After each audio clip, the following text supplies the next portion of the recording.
Can you hear me? Okay, I'd like to welcome you to our session and thank you for coming to our session. This is probably your last one of the day or week, so hopefully we'll make this one memorable for you. So make sure you're in the right room and we're on the same page. The name of our presentation is The Data That Drives Us, a 4-year perspective on evidence-based collection.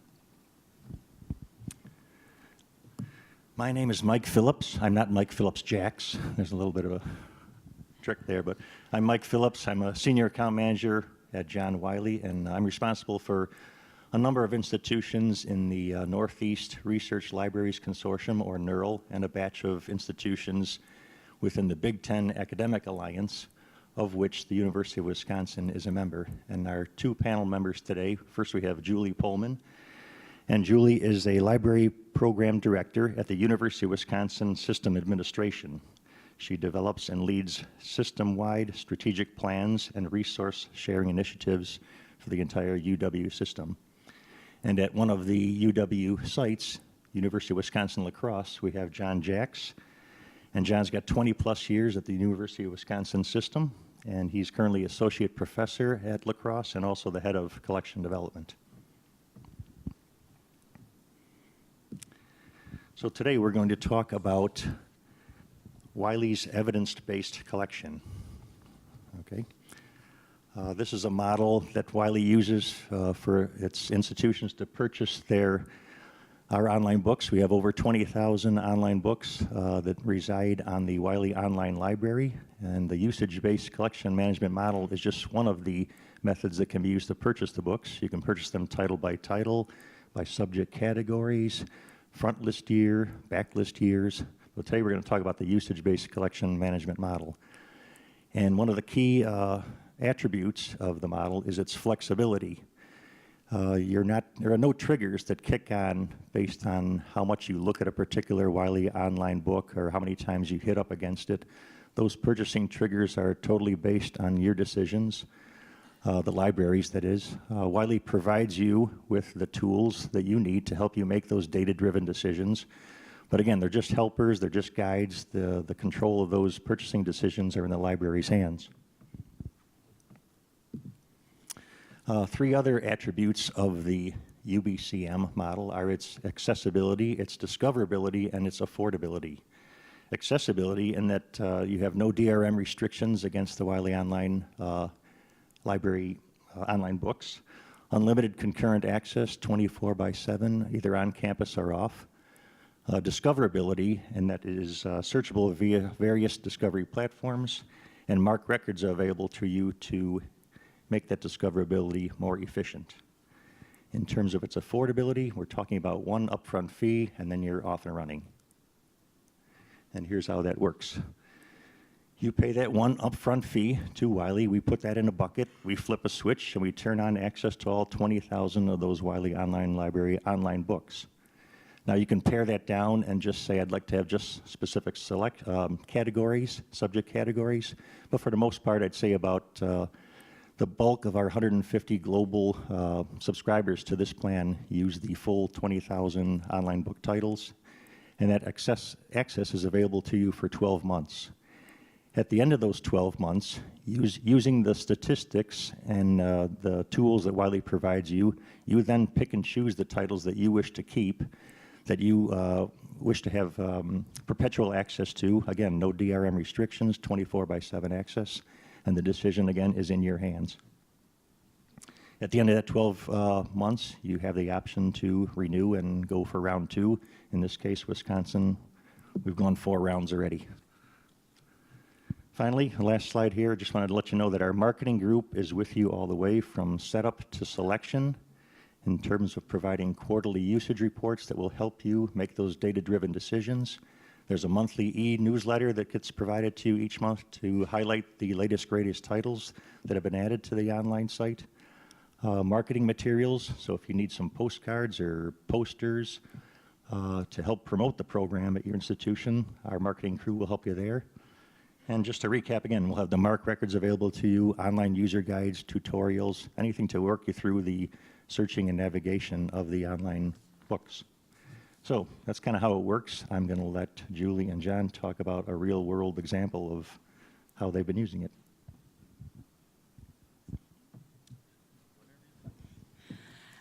Thank you, Mike. As Mike said, my name is Julie Pullman. I work for the University of Wisconsin System Administration. So I facilitate all the consortial activities we do between all the libraries. The clicker.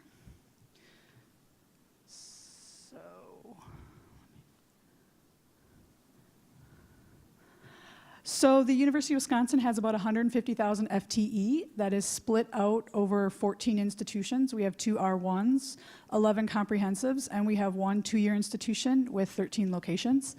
We also have online extension and flex programs that are run via whatever campus the particular course is. So at the University of Wisconsin, we have a motto. It's called One System, One Library, and that's what we try to work with in the libraries to get to have as much of a collection and much accessibility that can be extended to all the University of Wisconsin students as possible. To facilitate that, we have a governing body called the Council of Wisconsin Libraries, called COOL, and that is the best acronym in the system. And this council really, it's comprised of the 14 library directors and myself, and we work to set direction for the libraries for the year and for long term. We handle large-scale contract decisions, procurement issues. We also coordinate advocacy at both the campus and the system level, look at making proposals for extra funds, also look at efficiencies and new innovations that we might want to execute.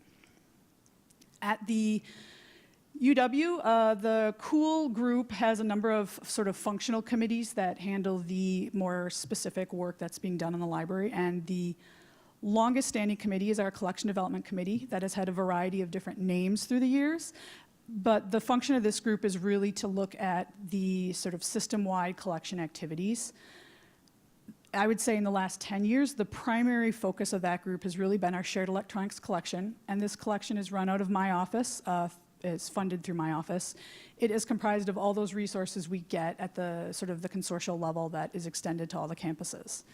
In addition to that dedicated budget money, when there is additional funding available, I work with this group to look at multi-year prepay opportunities that can benefit the whole system. And this is also the manner in which we look at pilots, of which Wiley was our first, or at least our most significant, and definitely our most longstanding. We still often refer to it as the Wiley pilot, even though after we're on our 5th year, it's really no longer a pilot. So how we got to Wiley at the system level, our first exploration, our sort of dipping our toe into ebooks, happened in 2007. We were part of a Wisconsin group of libraries across the state who bought into a one-time ebook package with then Net Library. It was not done specifically at the UW, but it was done across the state. After that, ebooks sort of went back to the campus level. They looked at what was going to work for them. They explored their own personal options, and we didn't, again, revisit sort of the idea of ebooks until around 2009, and I think those conversations sort of came up again when we undertook the UW Print Holdings study, where we looked at what were the physical collections we had across the campuses, what was our overlap, and what was being shared amongst the libraries. And through those conversations, we could really identify perhaps what would be good opportunities to move to an ebook system. So then in 2012, the collection group did a survey, and they wanted to find out what was the inventory on campuses in terms of ebooks.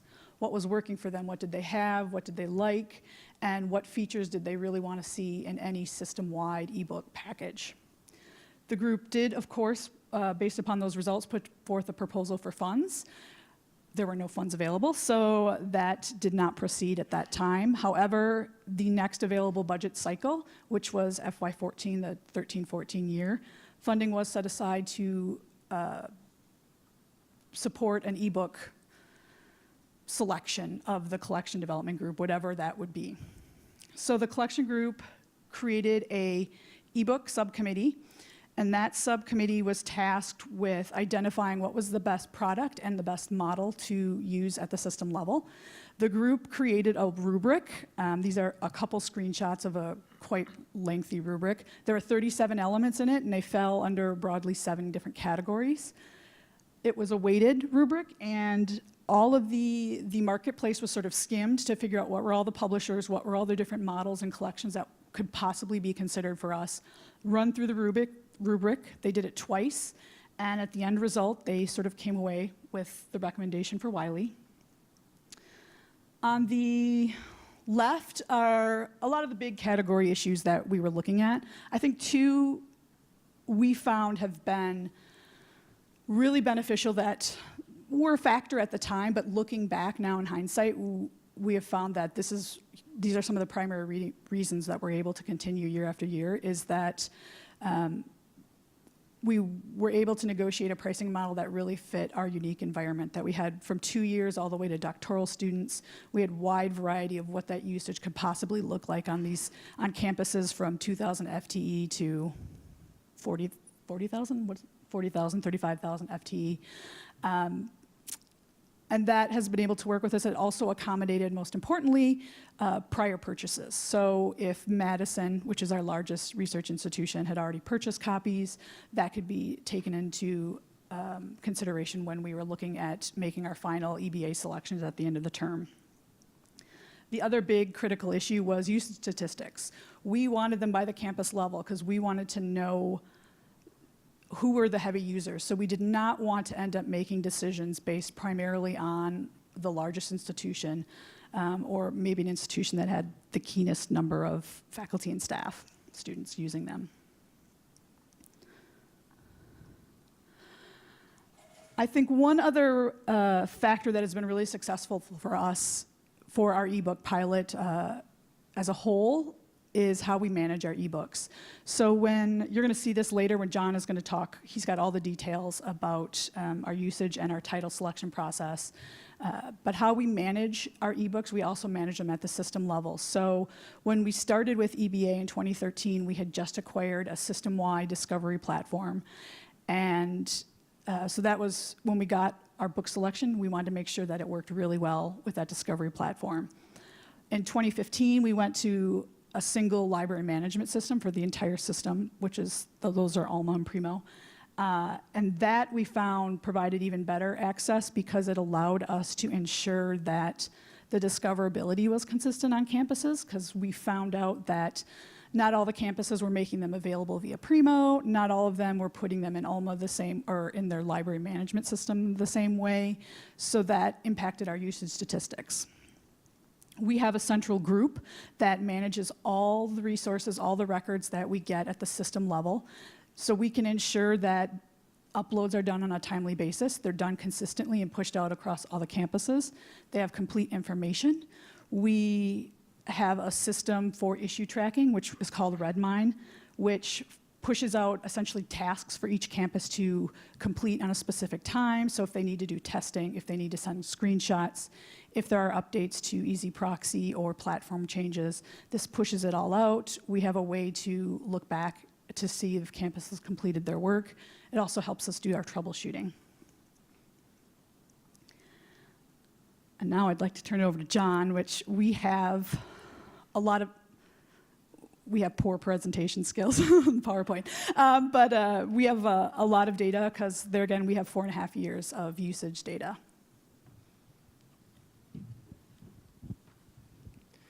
Okay, my turn, but before I embark, I'd like to give a special kudo to Cheryl Nessman, who's in the audience, and she's been very integral in working with this kind of monster that we've had to balance our needs. So, wonderful job.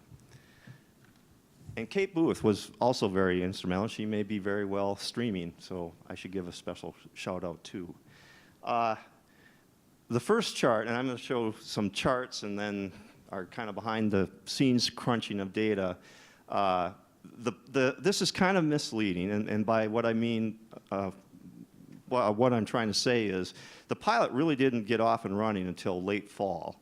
And so there's some hit or misses getting data loaded, testing, and I don't know, there's some spikes in there that's weird. So essentially, this will be a trend. You see this fall spike that goes off in the usage. And so that was kind of interesting. So this is somewhat very rough data, but it's interesting. It pointed that, well, okay, hopefully we started out with a success story with Wiley, and I'll get into that a little bit later. Our methods, which had to, maybe you remember that quick slide with our campus system. We have 2-year schools, we have 4-year comprehensive campuses, and then we have a flagship Madison and an up-and-coming kind of co-flagship UW-Milwaukee. And basically, we approached this, that this is going to be a big project, a big process, and we're kind of into data, and the key moniker or the key factor is balancing all these interests, competing interests at the local level, the individual local level, and at a system level, everybody combined, and then you got the flagship, and you got to keep everybody happy, so to speak. And that's actually, you know, kudos to Julie, because she also manages this big shared collection, which we have to kind of balance too. So anyway, let's get back into this. I don't want to belabor that. So we're taking some of the people like Madison had prior purchases, and we're working with Wiley already. We knew we had to break it up by subject, and that gets interesting. And essentially, Wiley was going to supply us with a 30 most subject area, the heavy use ones. And again, we'll break that in. So Kate and then Cheryl, we kind of used the system where we did some graphs where we're going to do all of UW system, including Madison, so everybody, a totality, and then UW system excluding UW, and break it apart and see if there are differences, and then we can kind of balance. So this is kind of our method to insanity, because we were really trying to be equal here, but yet make sure everybody got their share. And then we had to think about, okay, so you have 30 lists, but there's, you know, endless other subjects. What about those? We got to keep those in mind, because they're going to have maybe some high tickers on the use too, and we want to make sure we're not discluding those. I apologize, a very compact, but the takeaway from this slide is, if you look at blue and red, and no Civil War pun there at all, that's not intentional, but the blue bar is everybody included, including Madison, and where the red bar is you have excluded Madison. But the point, they're all spiked in the right areas, maybe system in one category or Madison in another, but we knew we were kind of on track, because this is kind of showing this is where we should probably focus our balance and start with our selection process, because we're you know, it's give and take. And again, this is kind of reiterating what I'm saying, and so we decided to do this. Okay, we're going to do a tab on the spreadsheet that includes all the titles, with I should keep saying excluding Madison, so that's that red taller bar when it's taller, and then the greatest system need, with the blue bar. So you have 2 tabs in Excel, and I apologize. I know there are people that just hate Excel. And yeah, you work with it a lot, you might like it, or you just, yeah, you grow into one of those haters, but, so bear with me. And then we're starting to choose titles, and we gotta remember this unrepresented classifications and get those plugged in too. Okay, so yeah, here's our raw data, and those are just the various spreadsheets that we're, you know, sorting by what I was mentioning. So that kind of shows the behind the scenes, and we're highlighting things based on, oh, Madison, we had to remember Madison had some previous purchases, so we're trying to eliminate that, and again, just dealing with what is not purchased at this point. Okay, so we started curating it, so it's not just purely based on usage. We have this balancing act, and these are some initial findings. We had a cutoff, or threshold maybe is the better word, of almost 59 times, and the average price for these titles was $259.70, and an average year of 2009. And I mean, this is a huge collection, and maybe at that time it was 15,000 title roughly, and it grew to the present day of over 20,000. And so you're going to have older and newer things, and that'll come into play in a little bit when we started talking about selection. We also, I don't want to say benefited, because this is evil, because UW-Superior had a massive flood. Now, maybe you don't think of Midwestern floods, and it was kind of odd, but the library went down and lost its collection, and they were trying to come up with, what to do with the insurance money, and well, that's a side story, but they bought $100,000 worth of titles too. So now you're starting to see some seed money in addition, and we're growing title lists. So we have to be cognizant of these purchases, because we could get further into Wiley's deep title list. Okay, so we got by our pilot year, which actually I should maybe mention we had extended, and then we made those purchases that I showed you. And again, you see a similar kind of, starts out rather low, and then kind of by fall, it's hitting up again, and then dripping when winter and Christmas and the break hit. So kind of put that in the back of your head. Now, the other thing too is, we as a system, we're on the tail end of Voyager. We knew we had to get something to replace, so our library services platform, or whatever the current, I'm not up to date with what the current library back end platform, I guess I'll just use. We were transitioning, and Alma won the bid. And so, again, we went through fits of who's going to load records and making sure everybody had loaded them right, and that might explain some of the lower use too. So we got a lot of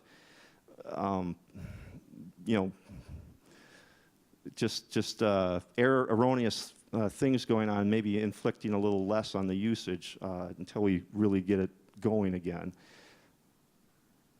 So the second time around, I believe Cheryl was really involved in this. We did parallel the purchasing methods with the balancing Madison and excluding Madison, everybody and so forth, and so we went about it very similarly, and of course we wanted to look at the other subject areas that aren't getting representation but still had high use.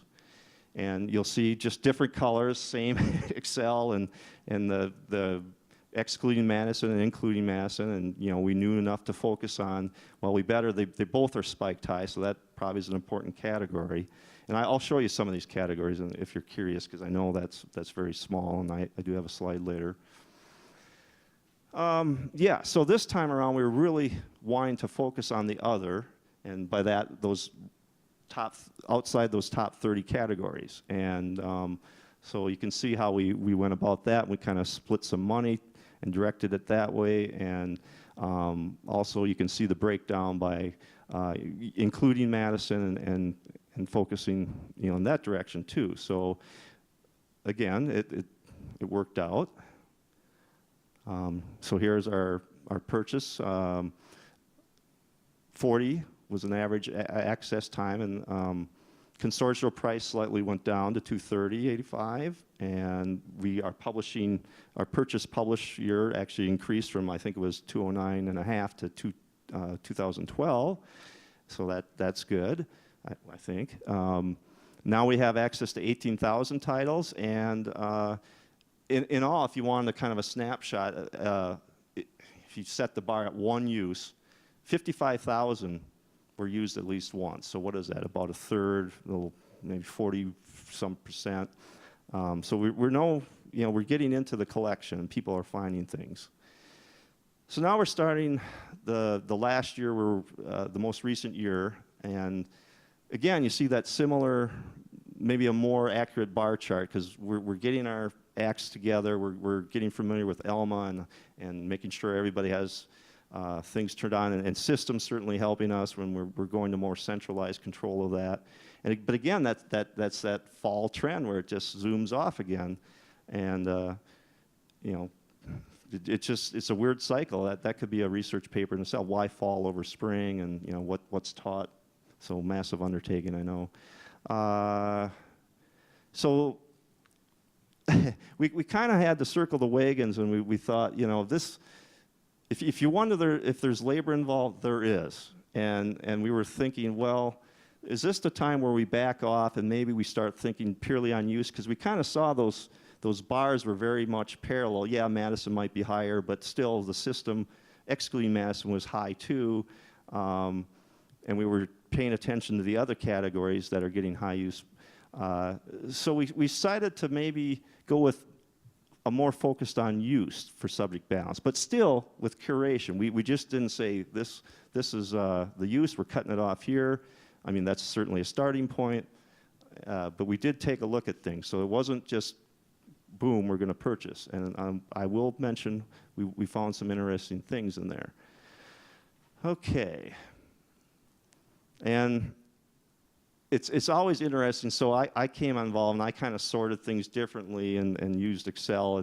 But you can still see some of our heavily used titles. I know, well, I can see them, maybe not you, but it was a veterinary science title. Well, Madison has the only veterinary program. We have some emphasis, but it was kind of a biologically inclusive title, so I think there's something going on. We were second, and then I think there's one, whoa, sorry about that. We'll go back. There was one use at Stevens Point, but 900 uses at Madison, I think 150-something at our institution, which, well, we're hoping it's biology. Something to follow up, certainly. So we grouped the titles, and again, you can kind of see them bubbling up. We initially threshold at around 55, but this is where it got interesting, and we had to take some careful looks at these lists, because there were some older tech books appearing, and did we want to get into buying something that would be obsolete? And of course, we need to investigate why, if you pick title on a certain programming language, and there's certainly other books in Wiley, so I'm not knocking Wiley at all, on the same topic, and why would a student choose one or the other? And you have equal quality metadata records, and you just wonder if the student stumbled on it first and that drove use up, or I don't know, was it used in a class? Again, these are things we need to do as librarians, and of course find that out, but do we have time necessarily? Maybe, may not. So we kind of elected as a group to weed these out and just go with newer things and maybe drill down further.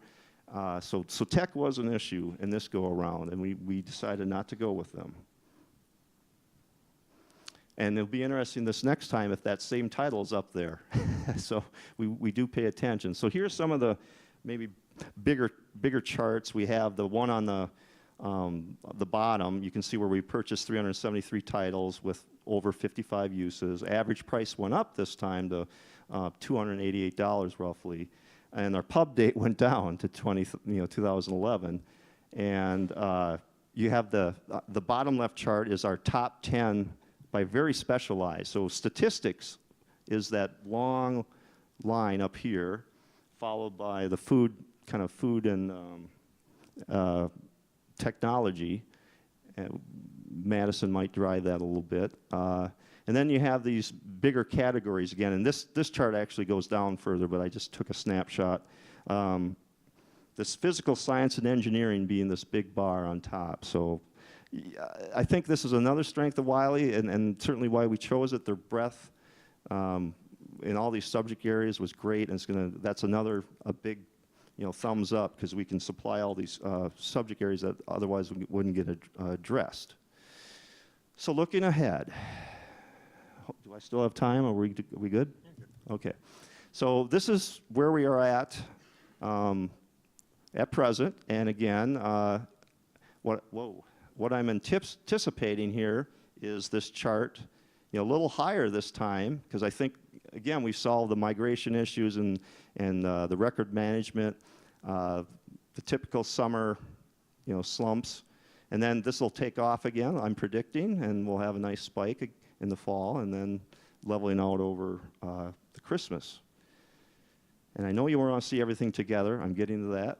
And this is, again, just sorting things by, you can see a total count of titles, some of the downloads we're using, the counts, on and on. I mean, endless manipulation of data. So how are we doing after these 5 years? It took me this long to get there, sorry. Here's everything at once. I apologize. These are random color choices. So they don't meet your standards, oh well. The rollout, this is interesting, the dips and spikes, and the red, by way of legend, is the 2017 data, the red is, and that's why it's ending right there, because we don't have the rest. But hopefully with the blue, which is 2016, I think it'll mimic that very closely. And again, these down here is when, these are the two 2014 or 2013, 14, and 15 data where we're just getting things running and then explain some of the lower use stats on that. And this is an overall snapshot of the by kind of a pub date range, so it gets older, and definitely, the red is the amount of things we're selecting and actually buying over in these different pub years. Or did I get that? Yeah, owned versus, yeah, okay. And the average overall year is 2007. Average price has gone down. When you average your almost 5 years of data, is 4 years is 166.68, and that's everything. That is the whole collection. And then when we factor in what was bought, it is 2009 at $175. Okay, you can read that. And again, these subject areas are mimicking what we've seen, so it's just kind of reiterating what we already know, these big physical engineering and the more specialized statistics and food science programs and such, probably using this food science and technology category. So let's get to overall. In terms of, this is just use. This is not what we've bought. It's kind of, pub date of 2011. Some of our, yes, that average purchase price would be $166. This is, again, the whole collection. This, take it or leave it. We have used 76% of Wiley's massive collection one or more times, and then by a further breakdown, 50 or more, it's about 32%, 50 or more times. And again, this is over the duration, and higher certainly for a lower threshold. So I think this is pretty solid use and a very good partnership.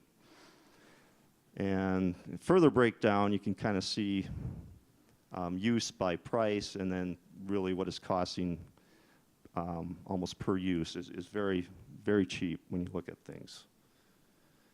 Okay, so now, I need to kind of make note of some weaknesses and challenges. We didn't have access to the entire library, and I personally have had some interesting questions from faculty regarding Josie Bass, which, if you don't know, it's a subsidiary of Wiley, and they do a lot of education related, and in our case, we had a lot of interest in higher education. So I've talked to Mike, and these are available in competitors, but I don't want to use the competitor for the very reasons why we chose Wiley, which Julie pointed out. So maybe I could get some help on this. I'd love to buy more. And the major reference works are separated out. So that's another knock. We probably could negotiate to get those in and figure out a way to pay for those too. That's a different topic. We got to figure out what's going on with these older tech titles that seemingly getting high use, and maybe that's a future project to look in if it's still being consistent. And why is this happening? Why is our programming, or I'm just making that up, being used with a 2008 title over a 2016 title? I don't know. I don't have the answer to that. That's something we need to look at. And so maybe we do have to have a restriction on the pub date put in. So these are considerations we're going to have to meet and talk about. Another thing is weeding. At some point, when new editions come through, we might want to think about turning off or making some of the older editions inaccessible.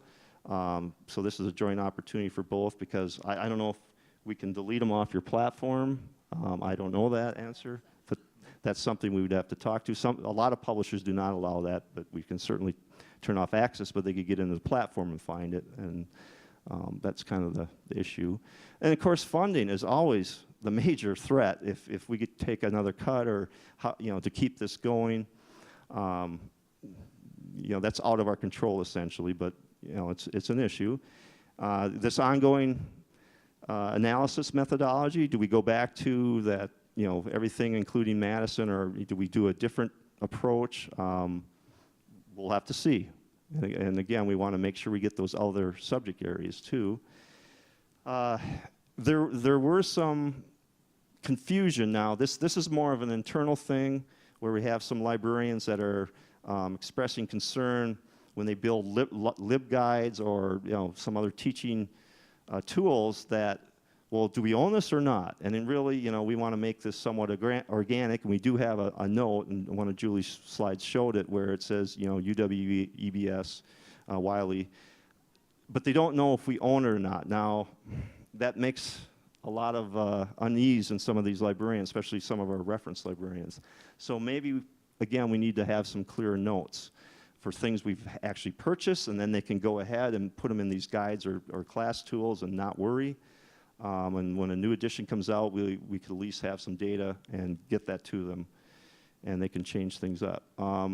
Hopefully, when we built this consortium ebook deal in partnership with Wiley, we'd like to broadcast this out there to the other publishers, and maybe we can work with them as well, because my last point is that while this has been very beneficial and a good relationship, we can't just rely on Wiley. They are, subject breadth and depth is great, but yes, there are more things out there. And yes, another good point that the other librarians were making is the duplication. Maybe we need to do a better job of turning things off in other, such as the ebook aggregators we have, ProQuest or some of the EBSCO stuff. And just, obviously you want stuff you're going to buy being used. And here's some benefits and hopes, and at the end, campuses can use some of their own individual or local money and get more titles with UW System Access, and that's been periodically done, so that's a great advantage. Again, hoping other peoples can adopt this similar multiplier model. We really need to run a survey, God forbid another survey, but just at least to do some kind of qualitative data collection on how our users are really, addressing their ebook preferences, and get that data in and really find out if we always hear those anecdotal stories about the student coming to the reference desk. Hey, yeah, it's great you got it in an e-package, or you got it in an e-format, but I want the print. Does anybody own that? So, that could be another, heaven forbid, a committee thing to look at. Maybe we need to be buying some print still, and more work for us, I guess. So we've built a high level, the one goal of making one library, one system, one library has been, I think, achieved, because we are furthering this with this high level of cooperation and this balance of purchase and selection. So I think that's kudos to us, I hope. And we really are lucky to work with Wiley, and we were one of the first, and it's been a very good relationship, I guess you could call it, and they were always flexible when we had questions or needs, and adopted and adapted rather to that, and always willing to work with us. So that's kudos to you folks. There have been some related sessions, and I'm just referencing that. So now it's question time. I hope I've left enough. Like a minute or two. A minute. Minute or two. Sorry. I just want to thank Julie and John for the effort they put into that presentation and all the analysis and statistics and whatnot. And Cheryl. Jen Holman. Former UW librarian Jen Holman. Hi, I'm Jen Holman. I'm now with Hope College, but yes, full disclosure, I was with UW La Crosse for many years. So you have a fantastic collaboration in UW system and the shared collection development that you do. And I love what you've been doing with Wiley, and that's fantastic. But I wondered if you've been having discussions about carving out shared funding to support open access publishing in any way, and I wondered if you could talk about that briefly, if you have. No, I would say right at this moment, I haven't in terms of my office. We are having conversations about OER and how we're going to support that and drive that at the UW system. Those are ramping up, and I'm saying I'm getting emails every other day. We are going with a new digital learning environment. It's going to be launched in about 1.5 years, so we have a big project team working on that. And I'm hoping to align that we can get an open education resources initiative that's going to come out sort of in parallel at the same time, and that will have that infrastructure in place. So there's advocacy started, no funding yet at the system level. There is some on the individual campus levels, though. They're a little further ahead. That was a good question, Jeff.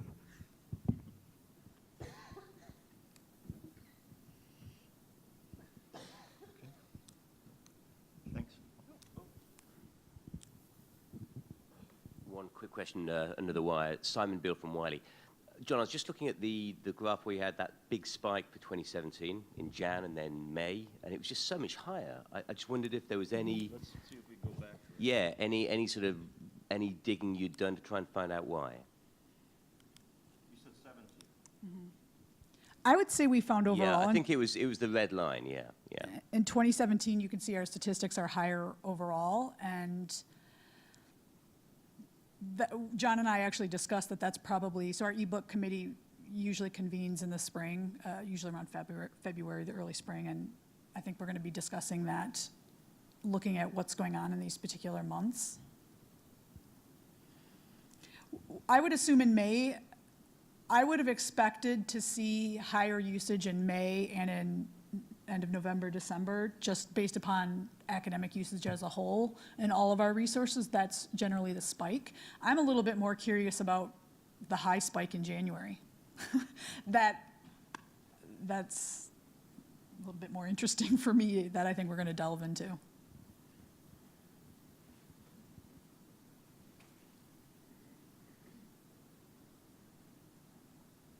So when you're looking at the usage, do you ever pull out the ones that you've already purchased and look at the usage of the ones that you haven't to see if it's leveled out at all because you purchased the high use ones already? That was one of the big statistical analysis John did this spring, which we hadn't done before, is we were curious when we were talking about renewing for a 5th year, what percentage of our usage was from the titles we'd already purchased. And I want to say only 18% of the total usage was from prior purchase. The rest was all unique, new from the collection.